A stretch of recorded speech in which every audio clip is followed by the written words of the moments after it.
또 이제 저희들이 사실은 이 메타버스 시대에 맞게 우리 MZ 세대들 미래 서울 미래 컨퍼런스 서포트 분들이 자기의 이제 이모지를 이용을 해서 또 이 세 분의 연사분들한테 이제 질문을 만들었다고 합니다. 그래서 첫 번째 질문을 한번 들어보도록 하겠습니다.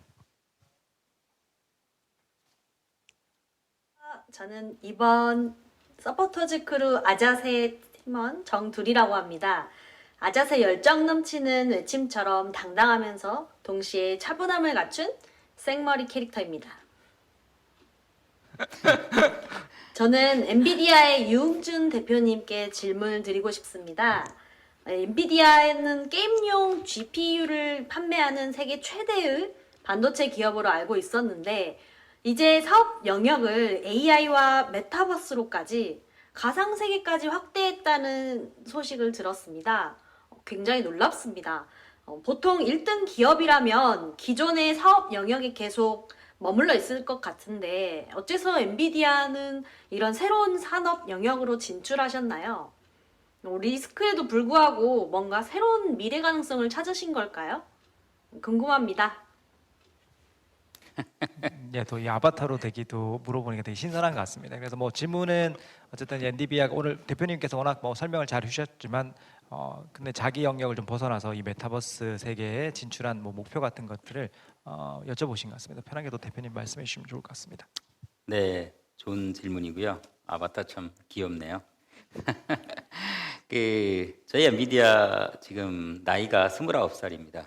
1993년도 만들어졌고 내년이면 30주년 돼서 여기 계신 많은 분들하고 아마 비슷한 조금 나이 많은 그런 연배가 아닐까라는 생각이 드는데요. 저희 회사가 만들어져서 한 2번은 거의 망할 뻔했습니다. 3번째 해서 시도가 잘 돼갖고 실제 게임용 GPU 시장에 그 좀 우월적인 위치를 가졌는데요. 거기에 좀 만족하지 않고요. 저희 회장께서 GPGPU, 범용 GPU라는 걸 통해서 새로운 영역을 개척을 했는데 그 동기가 뭐냐면 이 게임용 GPU라는 게 병렬 처리입니다. 한 번에 시퀀셜리 처리하는 게 아니라 병렬로 처리하는 그 아이디어를 가지고 그것을 새롭게 적용할 수 있는 영역이 어딘가를 고민을 하다가 나온 게 GPGPU였고요. 첫 번째 경영한 게 이제 슈퍼컴퓨팅 영역입니다.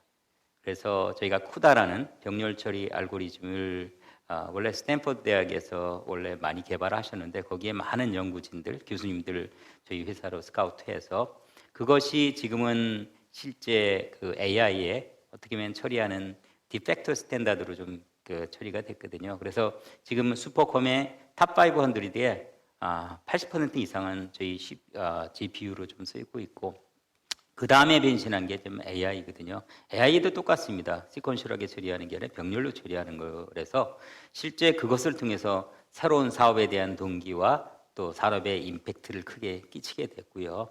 또 다른 변신이 사실은 저희가 변하지 않으면 그 기업은 없어집니다. 그냥 안정되게 가는 것이 아니라 없어집니다. 변하지 않으면 무너집니다. 마치 뭐 자전거 가는 거하고 똑같습니다. 서면 넘어집니다. 그 메타버스는 똑같이 AI와 결합된 많은 데이터를 기반으로 한 새로운 세상입니다. 여기에 저희가 진출하지 않으면 똑같이 저희도 AI로서는 선두 기업을 지켰지만 결코 무너질 수밖에 없다라는 그러한 사실을 인식하고 우리 회장께서 이 세계가 새로운 영역이다라는 측면에서 새로운 영역으로 지금 진출하게 된 거고요. 앞으로 이것을 통해서 저희는 좀 AI 플러스 메타버스 여기에 핵심 플랫폼을 공급하는 회사로서 계속 변해가리라고 생각이 됩니다. 예, 또 우리 용균 대표님이 또 엔비디아의 비전을 잘 공유해 주신 것 같고요. 다음 서포트님은 이제 모다 우리 매니저님께 질문을 드릴 텐데요. 또 어떤 질문이 나왔는지 한번 살펴보도록 하겠습니다. 안녕하세요. 저는 이번 서포터즈의 메타팀의 크루 구민지입니다.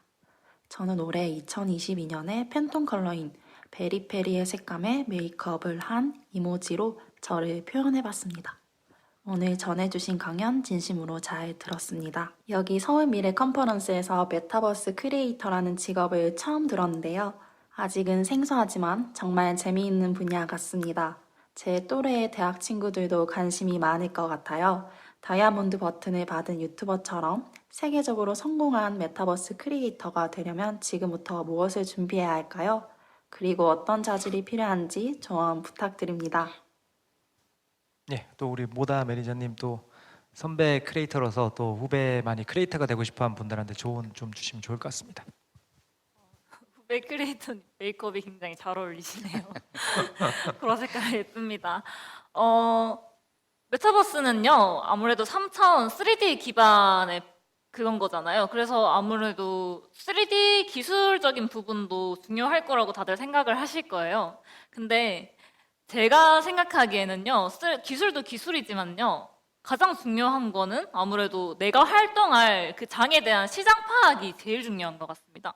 유저들은요, 자신의 취향인 것을 찾아서 구매를 하는 거지 기술에만 감탄을 하면서 구매를 하진 않아요. 물론 기술도 좋고 기술이 좋은 아이템에 내 취향까지 들어있으면 더 좋아하겠죠. 그래서 가장 중요한 자질은 유저들의 취향을 저격할 만한 그런 센스를 겸비한 크리에이터가 좀 세계적으로 성공을 하지 않을까 항상 생각을 하고 있습니다.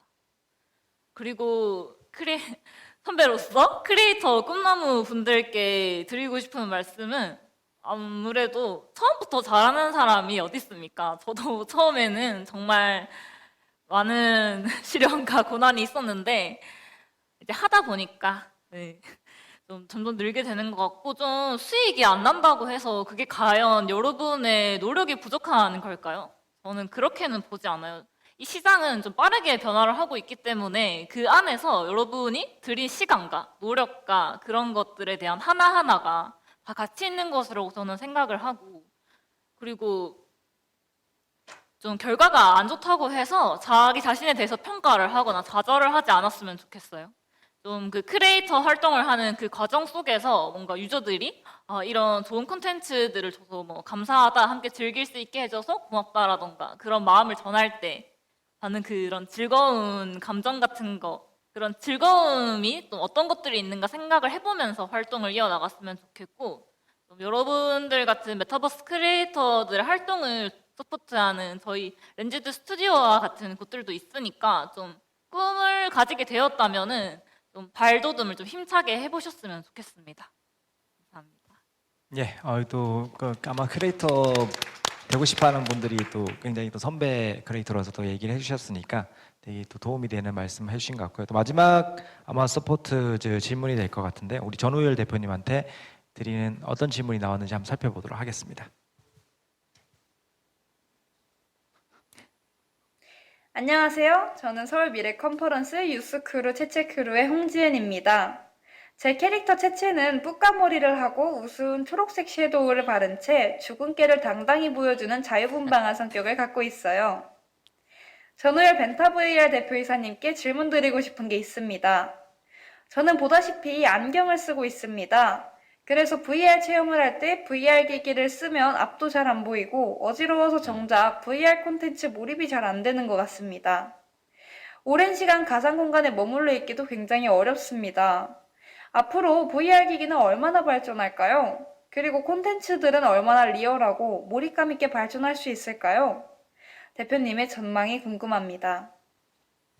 예, 또 대표님도 뭐 저런 어려움은 좀 있는 것 같습니다. 또 네. 어떻게 발달할 것 같습니다.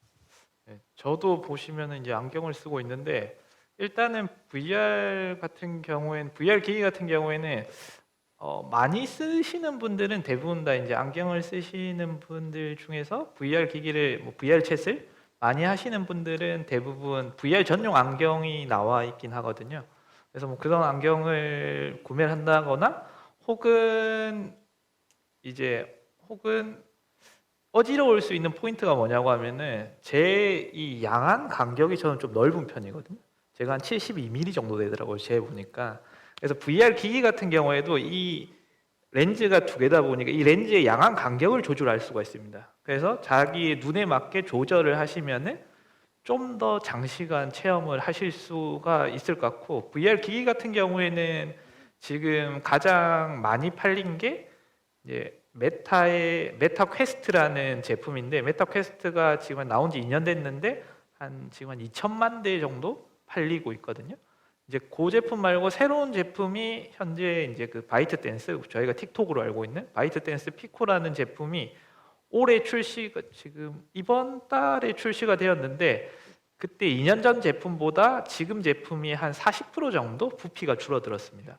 그런 것처럼 계속 부피가 줄어들고 성능이 올라가고 있으니 먼 미래에는 뭐 이런 얘기도 하더라고요. 나노 로봇을 뇌에 넣어가지고 뇌의 신호를 조작을 해서 가상 세계를 체험을 한다. 뭐 이런 것도 있는데 근미래에는 기계들은 점점점 가벼워질 거고 슬림해질 거니까 VR 메타버스 시대에서는 VR이 필수적으로 뭐 같이 가는 시장인 것 같거든요.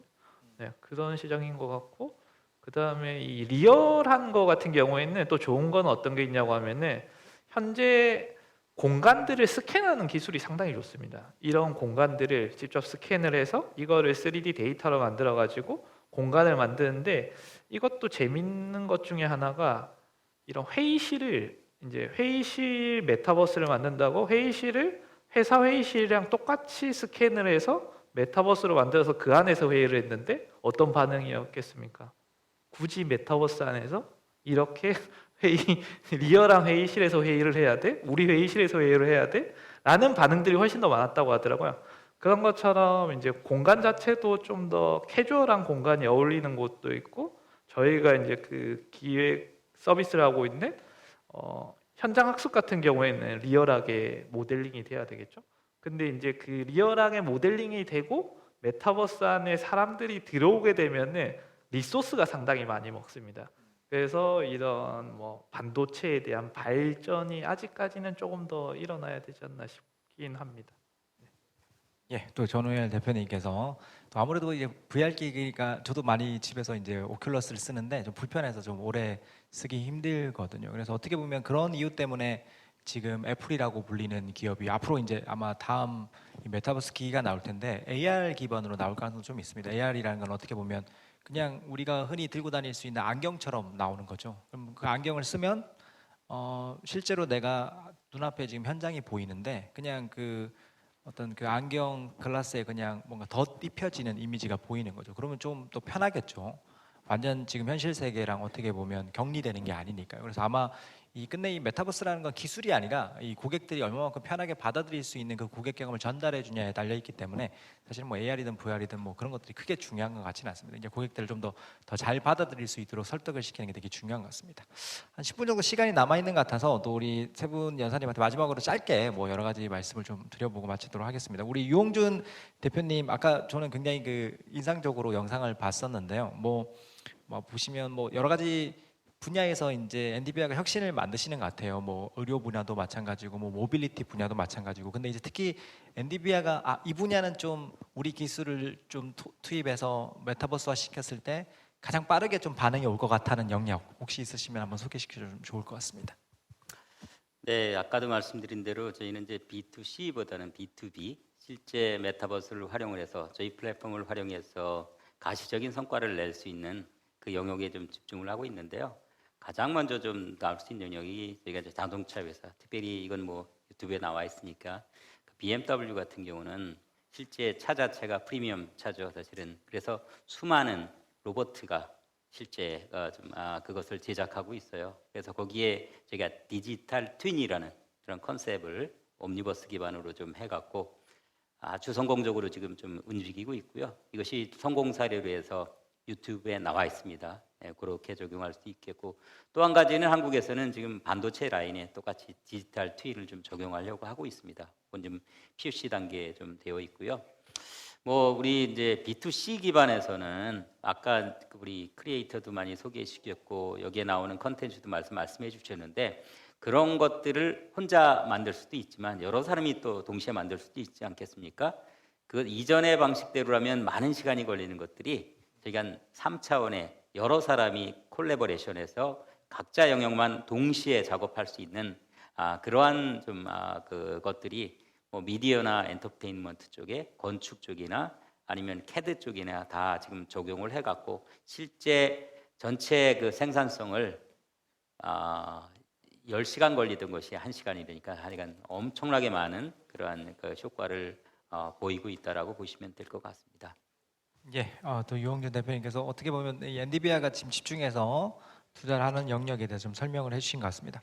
또 뭐 모다 매니저님한테 말씀드리고 싶은 이야기는 어떻게 보면 이제 그 이 인플루언서 시장이 확장되면서 아마 뭐 사실은 이게 저는 메타버스라고 하는 불리는 인터넷 세상의 가장 큰 강점은 그 경계가 없지 않습니까? 저희들이 예를 들면 직접 한국에 있는 가수분이 미국에서 활동을 하려면 직접적으로 뭐 비행기를 타고 간다든지 집에서 떨어져서 뭔가 거기서 일정 부분 시간을 머물러야 되는데 만약에 내가 이 가상 세계에서 활동을 한다는 건 그냥 집에서 접속을 해서 이제 활동을 하면 되는 거거든요. 그래서 어떻게 보면 이 국내 아마 이제 크리에이터들도 이제 이 노하우를 기반으로 해외 진출 같은 것들을 많이 하려고 노력을 많이 할 텐데요. 해외 진출을 할 때 이 크리에이터로서 뭔가 좀 주의해야 될 점이라든지 해외에서 이런 크리에이터 활동을 하는 게 좀 국내에서 하는 거랑 어떤 좀 차별점이 있는지 그런 것들 좀 말씀해 주시면 좋을 것 같습니다. 국내 유튜버 분들도 좀 국내에서 인기 있는 크리에이터랑 좀 글로벌하게 인기 있는 크리에이터랑 좀 분류가 되잖아요. 저는 그게 좀 플랫폼적인 특징이 아니라 그들이 다루고 있는 콘텐츠에서 좀 나뉜다고 생각을 해요. 글로벌을 노린다면은 언어가 필요 없는 그런 콘텐츠 있잖아요. 뭐 먹방이라던가 굳이 말을 쓰지 않고 하는 그런 콘텐츠들이요. 그런 것들을 다루는 분들이 좀 글로벌적으로 인기가 많은 것 같고 메타버스도 마찬가지인 것 같아요. 좀 플랫폼을 떠나서요.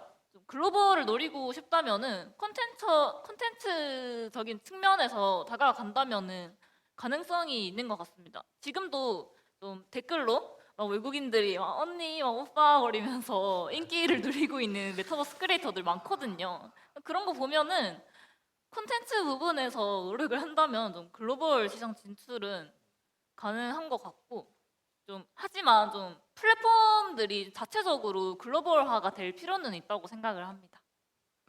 예, 뭐 두 가지 측면에서 얘기해 주신 것 같습니다. 어쨌든 이제 글로벌 진출하려면 아무래도 이제 언어적 장벽 같은 것들이 좀 있을 텐데 뭐 컨텐츠 자체를 처음에 만들 때 그런 언어적 장벽을 좀 안 느껴질 수 있는 형태에 뭔가 집중할 수도 있는 거죠. 뭐 저도 기억나는 게 옛날에 유튜브 중에 토이몬스터라고 하는 분은 이제 처음에 이 유튜브 영상을 올릴 때 한마디도 말이 안 나고 그냥 자기 손만 나와서 그냥 쪼물쪼물 뭔가 장난감을 만지는 거를 사실은 이제 거의 말을 할 수 없는 그 1세, 2세 정도 되는 그 타겟을 통해 가지고 뭔가 콘텐츠를 만들다 보니까 사실은 국내에서 반응이 터진 게 아니라 뭐 아르헨티나 이런 데서 먼저 반응이 터져서 오히려 국내 그 소위 말해서 유아 키우는 이제 학부모님들이 그 영상만 보여주면 애가 안 운다더라 해서 그게 확장이 된 거거든요. 그래서 어떤 글로벌 진출할 때는 확실히 뭔가 그런 언어적 장벽들이 존재하는데 그것들을 이제 뭔가 없앨 수 있는 콘텐츠를 만들어 대 집중한다든지 혹은 또 뭐 말씀하신 것처럼 이제 그런 글로벌 진출을 도울 수 있는 형태의 한국 기업이 만든 그런 메타버스 플랫폼 자체가 굉장히 글로벌 형태의 확장성에 뭔가 좀 도움을 줄 수 있는 형태의 뭔가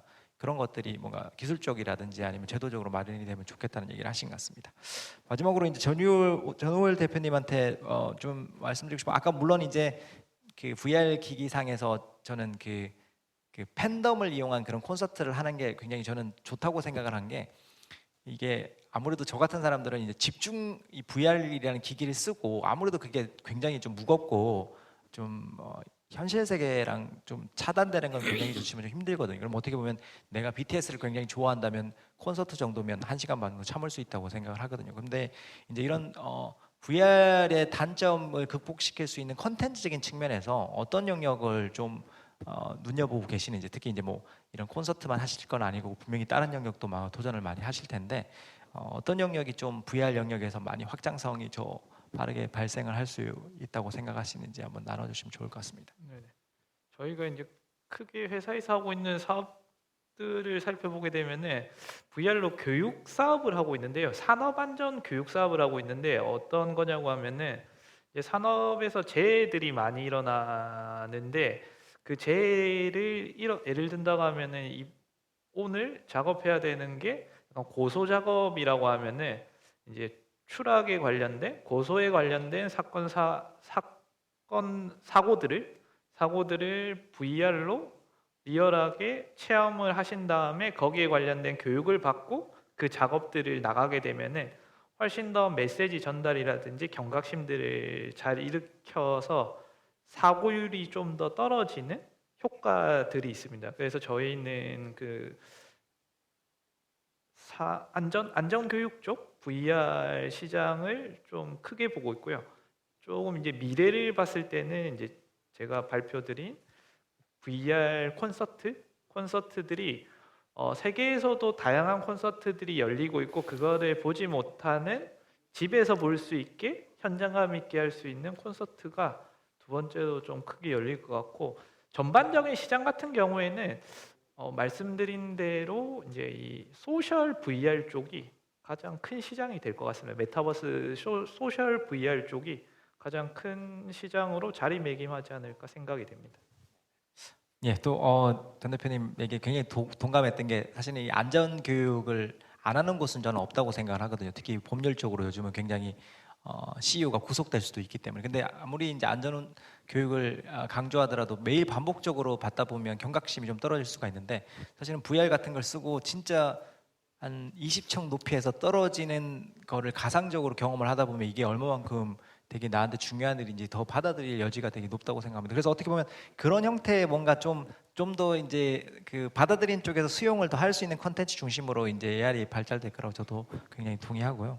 그래서 오늘 이제 세 분 여사님을 모시고 이야기를 듣다 보니까 막연하게 굉장히 보이던 그 메타버스라는 개념이 뭐 기술적 측면이든 혹은 뭐 소비자가 참여하는 측면이건 혹은 컨텐츠 측면이건 좀 더 좀 이해하기 좀 쉬웠던 것 같습니다. 오늘 세 분 연사님도 어려운 시간 내주셔서 너무 감사드리고요. 오늘 이 과정 세션들을 통해서 여러분들께서 메타버스를 좀 더 이해하시는데도 도움이 되셨길 바랍니다. 그래서 오늘 메타버스 세상을 그리면서 여러 가지 이야기를 나눠본 SFC 마지막 톡을 여기서 마치도록 하겠습니다. 오늘 긴 시간 참여해 주셔서 감사드립니다. 마치도록 하겠습니다. 감사합니다.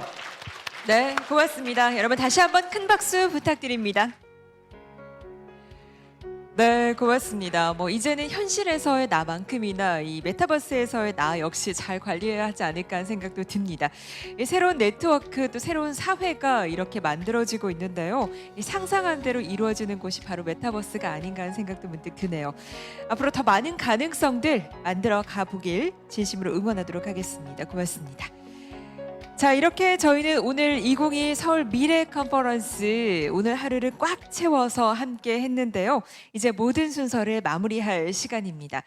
경계 넘어 미지에서 미지로라는 주제로 제프리 웨스트 교수님과 또 최재천 교수님의 기조 연설부터 또 서울 인사이트 버추얼 휴먼 루이님과 또 함께 했었죠.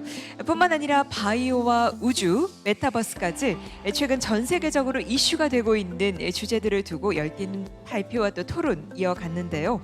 오늘 현장에서 끝까지 함께해 주신 여러분 눈빛을 뵈니까 오늘 어떤 시간으로 함께 하셨는지 알 것 같습니다. 유익하고 소중한 시간 되셨기를 바랍니다. 오늘 여러 연사님들께서 이 다양한 주제로 발표와 토론 진행을 또 해주셨는데요. 공통적으로 언급을 하셨던 부분이 있죠. 바로 우리 미래는 불확실하지만 그러나 우리가 함께 준비하고 예측한다면 더 멋진 미래를 만들 수 있다라는 인사이트였는데요. 아마 오늘 함께 하신 분들이라면 충분히 공감을 하셨겠지만 미래를 맞이하기 위해서 어떤 준비가 필요한지 또 앞으로 어떤 노력이 필요한지 하나하나 정리할 수 있었습니다. 덕분에 다가올 미래가 두려움보다는 설레임으로 기대되는 시간이 될 것 같습니다. 자, 여러분 역시 이번 컨퍼런스를 통해서 해법과 해안 보다 선명하게 찾아가셨기를 진심으로 바라보도록 하겠습니다. 자, 그럼 2022년 서울 미래 컨퍼런스는 여기서 인사드리겠습니다. 여러분 따뜻한 오후 보내시고요. 멋진 가을 되시기 바랍니다. 저는 아나운서 장선영이었습니다. 고맙습니다.